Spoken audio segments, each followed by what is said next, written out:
இஸ்லாமியர்கள் தேவன் ஏன் யாக்கூபு தொடை சந்துக்குள்ள கையை விட்டாருன்னு ரொம்ப ஆபாச மொழியில கேட்டிருக்காங்க.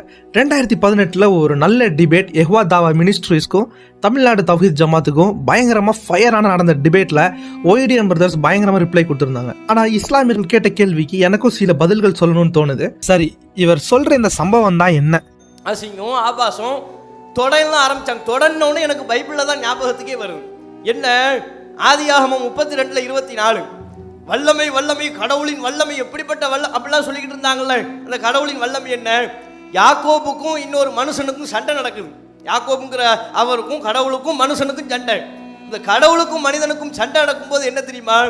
யாக்கோபை வெற்றி கொள்ள முடியாது என்று கண்ட அந்த ஆடவர் அவரது தொடை சந்தை தொட்டார். தொடன் சொல்லும் போது தான் இதுவே ஞாபகத்துக்கு வருது. ஆக பைபிளில் இப்படி ஒன்று இருக்குதே, கடவுளின் வல்லமை, கடவுள் எல்லாரும் கட்டுப்படக்கூடியதாக இருக்கணும், அனைத்தும் கடல்லாம் கடவுளுக்கு கட்டுப்படக்கூடியதாக இருக்கணும்னு சொல்றீங்கள. அந்த கடவுளையே தொடைச்சந்துக்குள்ள கையை விட்டு கவுத்தி விட்டான ஒருத்தன் உங்க பைபிள் சொல்லுத. உங்க பைபிள் சொல்லக்கூடிய தேவன் இவ்வளவு பலவீனமான ஒரு தேவனாக இருக்கிறாரு. அதுவும் என்ன, அந்த தொடைச்சந்து இடம் விலகியது. பிடிச்ச புடி அவ்வளவு கடுமையான புடியா இருக்கும் போல இருக்கு. கடவுளையே பிடிச்சி அது தொடைச்சந்துக்குள்ள கையை விட்டு கடவுள் யாக்கோபை பிடிக்கிறாரு. அப்போ எந்த அளவுக்குன்னு நீங்க பாருங்க. அப்பொழுது ஆடவர் என்னை போக விடு, பொழுது புலரப் போகிறது என யாக்கோபு நீர் எனக்கு ஆசி வழங்கினால் ஒழிய உம்மை போக விட மாட்டேன் என்று மறுமொழி சொன்னார். இப்படி இருக்குது. இந்த இதெல்லாம் என்ன? இதை பத்தி சொல்லுங்களேன். கடவுளின் வல்லமைன்னு சொல்றீங்கல்ல, இது என்னன்னு சொல்லுங்க. தொடை சந்துக்குள்ள கையை விட்டது பத்தி உங்களுக்கு விளக்க முடியுமா? இதுல பேர்லாம் வேற வைக்கிறாங்க. அவர் நான் யாக்கோபு என்றார். அப்பொழுது அவர் உன் பெயர் இனி யாக்கோபு எனப்படாது, இஸ்ரேல் எனப்படும், ஏனெனில் நீ கடவுளோடும் மனிதரோடும் போராடி வெற்றி கொண்டாய். கடவுள்கிட்டயே போராடி ஜெயிச்சுட்ட. அதனால உனக்கு இனிமே பேரு உன்னுடைய 23ஆம் புலிகேசி என்று வரலாற்றில் என்றொன்றும் பொன்னெழுத்துக்களால் பொறிக்கப்படுவாய்ங்கிற அளவுக்கு பேரை வேற மாத்தி வச்சுட்டு போயிருக்க. இந்த ஸ்டோரி நிறைய பேருக்கு தெரிஞ்சாலும் அகைன் நான் சொல்றேன். யாக்கோபோட அண்ணன் ஏசா, இவர் தான் அப்பா ஈசாக்கிட்ட இருந்து ஏசா ஆசீர்வாதத்தை வாங்கிட்டு அண்ணனுக்கு பயந்து ஓடி போயிடுறாரு ஆரான்ல இருக்கிற அவருடைய மாமா லாபான் வீட்டுக்கு. போற வழியில தேவன் சொப்பனத்தின் மூலமாக அவர்கிட்ட பேசுறாரு. இந்த கனவுல அவர் என்ன சொல்றாரு அப்படின்னா, உன்னை பெரிய ஜாதியாக்குவேன், திரும்பி இந்த இடத்துக்கு உன்னை கூட்டிட்டு வருவேன் வாக்குறுதி கொடுத்துடுறாரு. இவர் தன்னுடைய மாமா வீட்டுக்கு போறாரு. போயிட்டு நல்லா சம்பாதிக்கிறாரு. தேவனுடைய ஆசீர்வாதம் இருக்குது. 2 மனைவிகளையும் செல்வங்களோடையும் கால்நடைகளோட திரும்பி வர்றாரு. திரும்பி வரும் பொழுது இவரை கொல்ல துடிச்சிட்டு இருந்த ஏசா அவரோட அண்ணன் இவருக்காக காத்திருக்காரு, கொலவெறியோட காத்திருக்காரு. அதான் ஆதியாகமம் 32:6 என்ன போட்டிருக்குன்னா, அந்த ஆட்கள் யாக்கோபின் இடத்துக்கு திரும்பி வந்து, நாங்கள் உம்முடைய சகோதரனாகிய ஏசாவின் இடத்துக்கு போய் வந்தோம், அவரும் 400 பேரோட உம்மை எதிர்கொள்ள வருகிறார் என்றார்கள். இப்போ ஒரு அண்ணன் பயங்கரமா கொலை பண்ண ரெடியா இருக்காரு 400 பேரோட. இவர் ரொம்ப பயந்துட்டாரு. பயந்த மனுஷன் என்ன பண்றாரு அப்படின்னா, தான் கூட்டத்தை 2ஆ பிரிக்கிறாரு. அதாவது எங்க அண்ணன் ஒரு கூட்டத்தை அடிச்சாலும் இன்னொரு கூட்டம் தப்பிச்சு ஓடிரும் அப்படிங்கறதுக்காக 2ஆ பிரிச்சு அனுப்பி விடுறாரு. அனுப்பி விட்டுட்டு இவர் பின்தங்கி இருக்கிறாரு. இப்போ ஆதியாகமம் 32:24 பார்க்கும் பொழுது, யாக்கோபு பிந்தி தனித்திருந்தான். அப்பொழுது ஒரு புருஷன் பொழுது விடியும் அளவும் அவனுடனே போராடி அவனை மேற்கொள்ளாததை கண்டு அவனுடைய தொடை சந்தை தொட்டார். அதனாலே அவருடனே போராடுகையில் யாக்கோபின் தொடை சந்து சுளுக்கிற்று. இதுதான் இந்த வசனமே. இதுல எந்தவித ஆபாசமான கருத்தும் இல்லை. நல்லா கவனிக்கணும் இஸ்லாம் சகோதரரே. போராடின்னு போட்டிருக்கு. ஃபைட்டிங், லிட்ரலா பிசிக்கலா சண்டை போடுறாங்க, ரொமான்ஸ் பண்ணலைங்க. உங்களுக்கு தொடை அப்படின்னு சொன்னாலே ஆபாசமா போயிருது. அது எதுக்குன்னு தெரியல. உங்க மார்க்கம் உங்களை அப்படி வளர்த்துருக்குதான்னு எனக்கு தெரியல. இந்த சம்பவத்துல இவர் பயங்கரமா போராடுறாரு, தன்னோட எனர்ஜி எல்லாத்தையும் கொடுத்து போராடுறாரு. ஆனா வந்தது கடவுள், அவரை ஒண்ணுமே பண்ண முடியல. இப்போ தேவன் ஏன் இந்த மாதிரி போராடணும், ஏன் இவர் பயங்கரமா சண்டை போடணும் அப்படின்னா, யாக்கோபிட்ட இருந்த பிரச்சனைய, அந்த சந்தேகத்தை, அந்த பயத்தை போக்குறதுக்கு தான் தேவன் அந்த இடத்துல அந்த இரவு வராரு. இவர் தன்னுடைய மனுஷ பலத்தினால எல்லாம் பண்ணிடலாம் அப்படின்னு நினைச்சாரு. ஏன்னா 2 பங்கா பிரிக்கிறாரு. அதுக்கப்புறம் தன்னுடைய கிஃப்ட்ஸ் எல்லாத்தையுமே அவருக்கு முன்னாடி போக சொல்லி கொடுத்து பார்க்காரு. ஆனா தேவன் இவருக்கு என்ன சொன்னாரு, திரும்பி உன்னை இங்க வர பண்ணுவேன், உன் ஜாதியை பெருசாக்குவேன்னு சொன்னாரு. அந்த தேவனுடைய வார்த்தை அவர் மறந்ததுனாலதான் தேவன் இந்த மாதிரி வந்தாரு. கடைசியில இவர் தேவனை ஜெயிக்க முடியல. தேவன் தன் பலத்தை வைத்து அவருடைய தொடை சொந்த தொட்ட மாத்திரம் அவருக்கு சுலுக்கிட்டு, இங்க எந்த விதமான ஆபாசமான காரியமும் பண்ணல. ஜெனிட்டல்ஸ் வேற, தொடை சந்து வேற, கிராயின் வேற. இவங்க எதை எடுத்தாலுமே ஆபாசமா பார்த்து எதுனாலுமே ஆபாசமானு தெரியுது.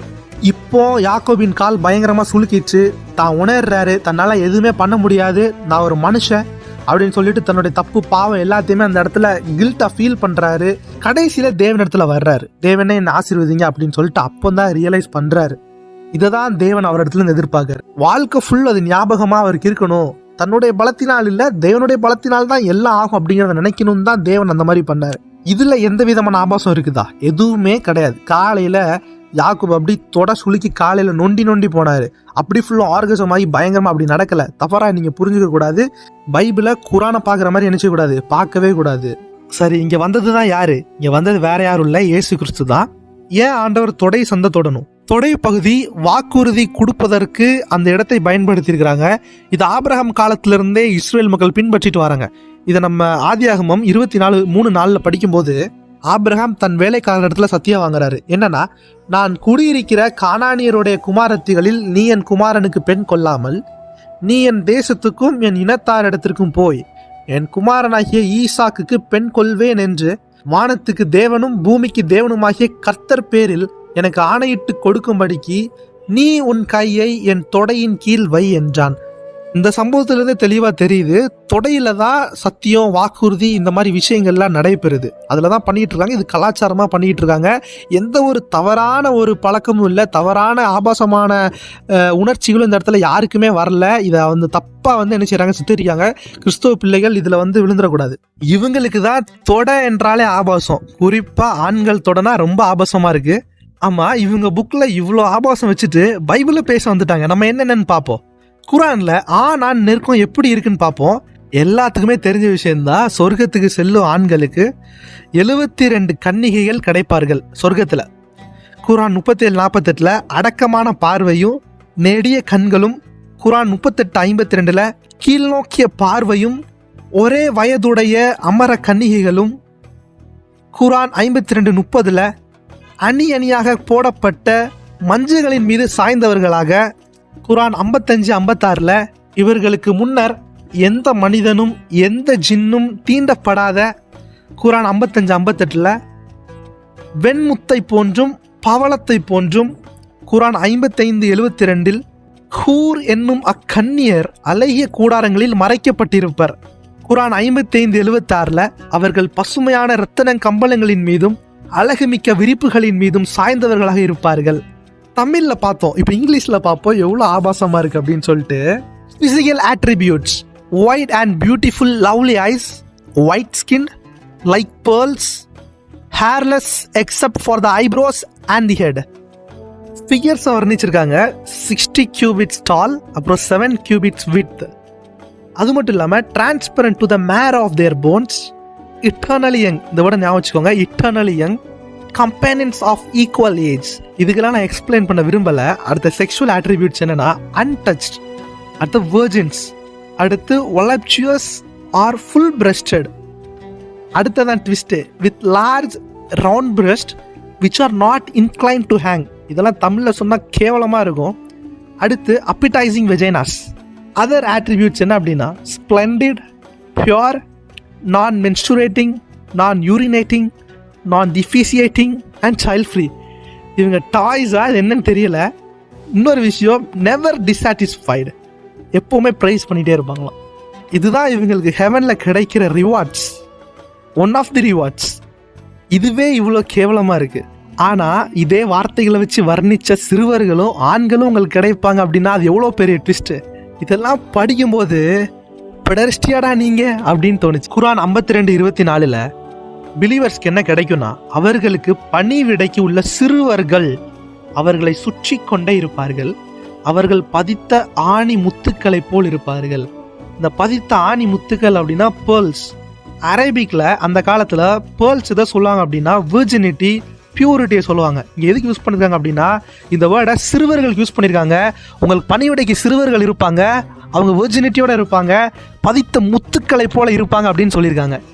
எவ்வளோ கேவலமாக இருக்குது இந்த விஷயம். இப்போ இந்த சிறுவர்களுக்கு வர்ணிக்கப்பட்ட இதே வார்த்தையை உடல் உறவுக்குன்னே படைக்கப்பட்ட ஹூரிகளுக்கு கம்பேர் பண்ணி பேசியிருப்பாங்க. இவங்க எப்படி இருப்பாங்க அப்படின்னா 56:22 ஹூருல் இன் நெடிய கண்களுடைய கன்னியர் இருப்பர், இவர்கள் மறைக்கப்பட்ட முத்துகளை போல் இருப்பார்கள். அதே முத்துக்களா இருப்பாங்களாம் சிறுவர்கள், இவங்களும் முத்துக்களை போல் இருப்பாங்களாம். குரான் 76:19 இன்னும் அந்த ஸ்வர்க்கவாசிகளை சுற்றி எப்போதும் இளமையோடு இருக்கும் சிறுவர்கள் சேவை செய்து வருவார்கள். அவர்களை நீர் காண்பீரானால் சிதறிய முத்துகள் எனவே அவர்களை நீர் எண்ணுவீர். இங்க ஒரு ஆணை, குறிப்பா சிறுவனை, யூத்தை ஒரு செக்ஷுவலைஸ் பண்ணி காட்டுறதுக்கு என்ன அவசியம் அல்லாஹ்க்கு? அதான் கேள்வியே. சொர்க்கத்துல இளமை மங்காத சிறுவர்களை வைத்து என்ன செய்ய போறீங்க? அப்ப இந்த உலகத்துல ஓரினை சேர்க்கை பண்ணினா பாவம், சொர்க்கத்துல அந்த மாதிரி ஆசை வந்தா பாவம் இல்லை, அப்படி பண்ணினாலும் பாவம் இல்லையா? இதற்கு பதில் நானே சொல்றேன். 7வது 8வது நூற்றாண்டு காலகட்டத்தில் இஸ்லாமிக் அரேபியாவில் உள்ள ஆண்கள் பாடல் கச்சேரிக்கு வருகிற சிறுவர்களை பார்த்து, குறிப்பா யூத்தான ஆண்கள், தாடி கூட ஒழுங்கா வளராத பசங்களை பார்த்து இவங்களுக்கு தகாத ஆசை வந்திருக்கு. அவங்களோட இளமையை பார்த்துட்டு தாடி இல்லாமையும் பார்க்கும்போது லைட்டா ஃபெமினைன் மாதிரி இருந்திருக்காங்க. லைட்டா ஃபெமினைன் மாதிரி இருக்கிறத பார்த்துட்டு இவங்க கன்னி பெண்களோட அதிகமாக இச்சையை தூண்டுறாங்களே அப்படின்னு சொல்லியிருக்காங்க. இதை கேட்ட இபின் டைமியா இப்படி பண்ணுறதெல்லாம் மிகப்பெரிய பாவம் அப்படின்னு சொல்லியிருக்காரு. இந்த மாதிரி ஆசையெல்லாம் சொர்க்கத்தில் தீர்க்கப்படுமோ என்னமோ தெரியலை. இது கடவுளுக்கே வெளிச்சம். இந்த மாதிரி நிறைய விஷயம் குரானில் இருக்குது. பைபிளை பற்றி பேசும்போது நம்மகிட்ட என்ன இருக்குது அப்படிங்கிறத பார்த்துட்டு தான் பேசணும்.